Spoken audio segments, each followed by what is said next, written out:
Assalamualaikum warahmatullahi wabarakatuh. Hari ini akan saya paparkan materi berkaitan dengan pelatihan dan pengembangan SDM.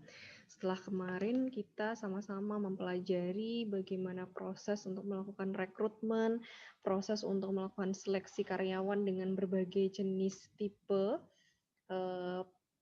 soal atau penyelesaian seleksi, kemudian kita lanjutkan dengan wawancara kerja.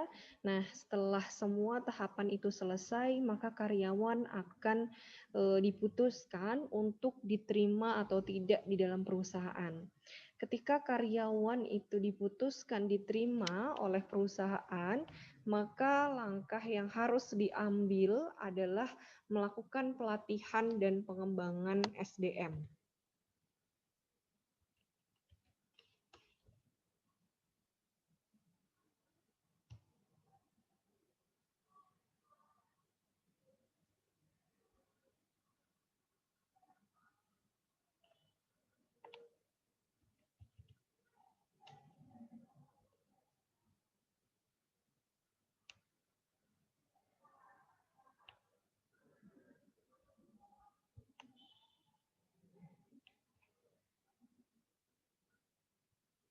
Apa sebenarnya konsep pelatihan dan pengembangan itu? Pelatihan itu adalah usaha yang terencana dari organisasi untuk dapat meningkatkan pengetahuan dan keterampilan serta kemampuan dari pegawai atau karyawan. Jadi setelah karyawan itu diterima, maka karyawan itu butuh untuk ditingkatkan pengetahuannya. Karena apalagi yang baru lulus, baru fresh graduate, terus kemudian dia bergabung di dalam perusahaan, maka kadang-kadang keterampilan yang seharusnya dimiliki ini belum terlalu mumpuni. Oleh karena itu, SDM, divisi SDM harus memberikan fasilitas, yaitu memberikan pelatihan dan pengembangan untuk karyawannya agar karyawan itu dapat siap untuk bekerja. Nah, ini tidak hanya untuk karyawan yang baru masuk ya, tapi dalam hal ini konteksnya juga untuk karyawan yang sudah bekerja. Pelatihan dan pengembangan ini sifatnya seumur hidup selama karyawan itu masih bergabung di dalam perusahaan tempat kita bekerja. Jadi apapun yang terjadi di dalam perusahaan itu tetap harus ada pelatihan dan pengembangan bagi karyawan, baik untuk karyawan baru maupun untuk karyawan yang sudah lama bekerja. Kedua-duanya tetap penting gitu karena karyawan yang sudah lama dia harus menguasai hal-hal baru mungkin yang dibutuhkan di dalam perusahaan. Karena perusahaan ini harus terus beradaptasi dengan sistem kerja yang baru dan ini terkadang membutuhkan skill-skill yang baru, keterampilan-keterampilan yang baru. Sehingga pelatihan dan pengembangan ini harus tetap ada gitu selama karyawan itu berada di dalam suatu perusahaan. Nah, pelatihan ini lebih ditekankan pada peningkatan kemampuan untuk melakukan pekerjaan yang spesifik pada saat ini. Sedangkan pengembangan itu lebih ditekankan pada peningkatan pengetahuan. Ini bedanya ya. Jadi kalau pelatihan ini berkaitan dengan skill, tapi sedangkan pengembangan ini berkaitan dengan pengetahuan yang harus dikuasai oleh karyawan agar dia dapat menyelesaikan pekerjaan di masa yang akan datang. Nah, untuk manfaat pelatihan ini yang pertama, untuk karyawan yang baru direkrut dan belum benar-benar memahami bagaimana melakukan pekerjaan, ini akan memberikan manfaat untuk mereka, membekali mereka akan skill-skill yang baru, pengetahuan-pengetahuan baru yang nanti akan digunakan untuk dia bekerja. Lalu kemudian untuk adaptasi terhadap perubahan-perubahan dalam lingkungan kerja, meningkatkan daya saing perusahaan dan memperbaiki produktivitas. Yang keempat adalah menyesuaikan dengan peraturan-peraturan yang ada. Ini adalah manfaat dari pelatihan. Langkah-langkah untuk pelaksanaan pelatihan ini yang pertama adalah kita harus melakukan analisis terhadap kebutuhan pelatihan organisasi. Nah, analisis kebutuhan ini seringkali disebut sebagai need analysis atau need assessment, yang mana gunanya adalah untuk mengetahui apa sebenarnya yang menjadi kebutuhan karyawan gitu. Jadi ini harus benar-benar disesuaikan dengan kondisi-kondisi yang ada sekarang. Zaman dulu ketika semua pelaporan itu masih menggunakan mesin ketik atau hal yang masih sangat tradisional dengan pelaporan buku misalnya, lalu kemudian ada hal baru, ada komputer, maka kita harus melakukan analisis kebutuhan pelatihan. Kira-kira harus ada adaptasi di sini karena sekarang semuanya sudah menggunakan komputer, hingga akhirnya kemudian divisi SDM itu memberikan sebuah pelatihan bagaimana cara mengoperasikan komputer gitu. Atau yang kedua misalnya karena sekarang semuanya sudah serba pelaporan dengan menggunakan internet, maka orang-orang dibutuhkan karyawan di dalam perusahaan juga diberikan pembekalan bagaimana untuk meningkatkan performanya, kinerjanya dengan memberikan pelaporan itu secara online gitu. Jadi kalau pelaporan secara online ini akan lebih mudah bagi perusahaan karena semuanya bisa melakukan akses gitu. Beda dengan kalau pelaporannya sistemnya masih manual, di print, dicetak gitu, dokumen bisa hilang. Tapi ketika seluruh pelaporan itu sudah based on online, maka ini akan membantu perusahaan untuk memudahkan mereka untuk mendapatkan akses dari setiap pelaporan yang ada. Namun tidak semua orang ini benar-benar dengan mudah tanpa diajari bisa untuk melakukan pelaporan secara online gitu. Maka ini juga dibutuhkan pelatihan. Nah, maka dari itu kita sebagai divisi SDM harus benar-benar mampu untuk dapat memahami apa sebenarnya kebutuhan dari karyawan kita gitu dengan melakukan need analysis atau analisis kebutuhan. Setelah kita melakukan analisis kebutuhan, langkah kedua adalah kita harus menentukan sasaran. Kira-kira siapa target kita? Dan materinya apa nanti yang akan kita berikan. Kalau sasarannya adalah karyawan baru, tentu akan berbeda dengan karyawan yang lama kan pelatihannya gitu. Jadi kita harus menentukan siapa sasaran kita dan program apa yang akan kita berikan. Yang ketiga, menentukan metode pelatihan dan prinsip-prinsip belajar yang digunakan. Jadi kita tentukan metode pelatihannya. Nanti akan seperti apa metodenya. Dan yang terakhir adalah melakukan evaluasi program. Jadi ini ada langkah-langkahnya, analisis kebutuhan, kebutuhan organisasi, kebutuhan tugas, kebutuhan pegawai yang nanti kemudian akan digunakan untuk mendukung kinerja pegawai selama dia bekerja di dalam perusahaan. Ditentukan tujuannya, materinya seperti apa. Lalu setelah tujuan dan materinya jelas, kita tentukan metodenya. Apakah mau menggunakan on the job training atau menggunakan metode off the job training. Nah, setelah karyawan mengikuti proses pelatihannya, langkah terakhir adalah kita dapat melakukan evaluasi terhadap hasil pelatihan itu. Apakah dari hasil evaluasi pelatihan yang sudah diberikan, karyawan benar-benar sudah mampu untuk memahami keterampilan-keterampilan yang nanti akan digunakan untuk mendukung kerja karyawan di dalam perusahaan. Ya, yang pertama analisis kebutuhan. Analisis kebutuhan ini adalah penentuan kebutuhan pelatihan dan pengembangan yang akan dilakukan. Nah, kegiatan ini adalah salah satu kegiatan yang sangat rumit dan sulit karena kita perlu melakukan diagnosis kompetensi organisasi saat ini. Kompetensi yang dibutuhkan sesuai dengan perubahan lingkungan dan masa yang akan datang. Gitu ya. Jadi dalam melakukan diagnosis ini kita perlu untuk melihat kondisi terkini yang ada di dalam perusahaan. Jadi misalnya, sekarang kita lagi dalam kondisi pandemi, yang mana seringkali perusahaan itu melakukan WFH, ya kan, work from home ketika bekerja. Nah, kalau bekerja dari rumah, maka kebutuhan apa yang dibutuhkan karyawan agar kita tetap bisa melakukan kontrol gitu terhadap kinerjanya karyawan. Nah, mungkin pelaporan online yang harus diajarkan gitu.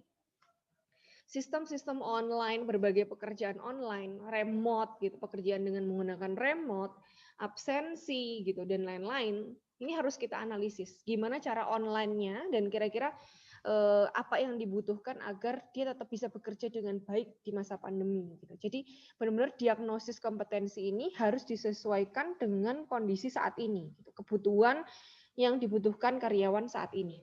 Nah, analisis ini harus sesuai dengan analisis kebutuhan organisasi, kebutuhan tugas ini berarti dari pegawainya, dan kebutuhan dari pegawai itu sendiri, yaitu keterampilan yang harus dimiliki, pengetahuan yang harus dimiliki.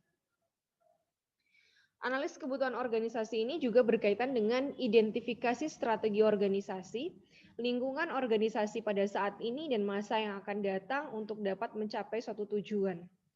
Tantangan lingkungan menghendaki kompetensi pegawai yang ditandai dengan misalnya semakin ketatnya lingkungan persaingan akibat globalisasi gitu, kecenderungan peningkatan outsourcing, perubahan-perubahan teknologi, keanekaragaman pegawai gitu. Itu yang kemudian dapat untuk dijadikan pemicu adanya analisis kebutuhan organisasi.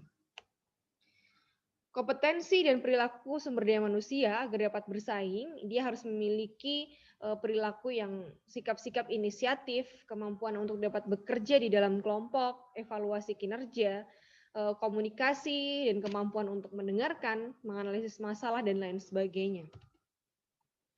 Sedangkan berkaitan dengan analisis tugas ini, itu untuk menganalisis tugas-tugas apa yang harus dilakukan dalam setiap jabatan yang dapat dipelajari dari perilaku peran tersebut dan informasi analisis jabatan atau job analysis. Jadi job analysis ini benar-benar yang dulu awal pernah saya jelaskan, ini benar-benar menjadi dasar untuk kegiatan apapun.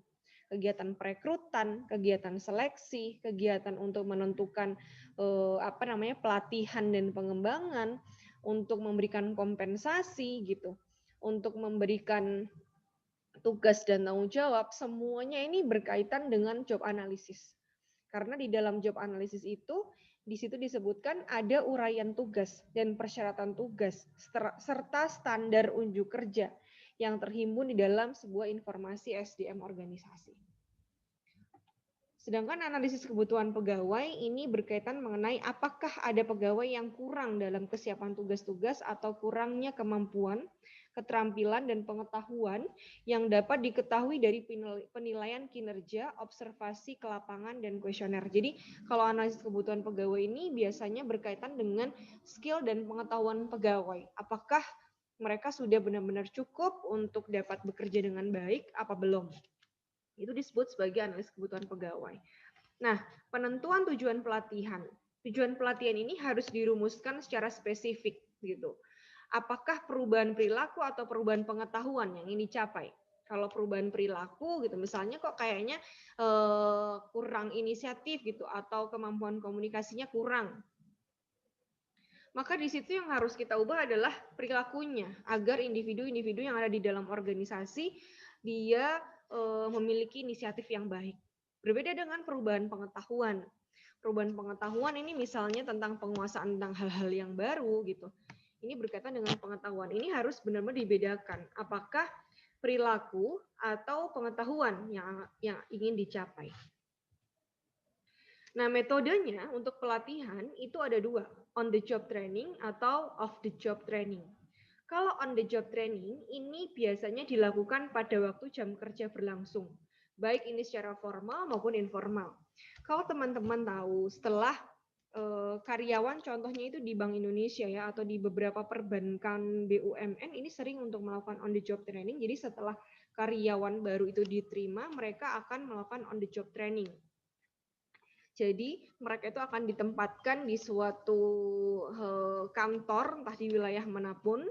Jadi ini bentuknya mereka juga seperti bekerja, maka ini definisinya adalah dilakukan pada waktu jam kerja berlangsung. Jadi sistemnya itu kayak kerja, tapi sebenarnya di situ dia mempelajari hal-hal yang baru. Gimana sih sebenarnya bekerja di bank ini gitu, kayak di Bank Indonesia ya misalnya. Gimana sih cara bekerja di Bank Indonesia? Apa aja yang harus dia kuasai gitu. Jadi sistemnya kayak kerja, tapi sebenarnya dia di situ sedang melakukan training, sedang belajar, sedang menyerap hal-hal baru yang harus dikuasai. Jadi dilakukan pada jam kerja berlangsung. Berbeda dengan off the job training. Kalau off the job training itu pelatihan dan pengembangan yang dilakukan secara khusus di luar pekerjaan. Gitu. Gitu ya.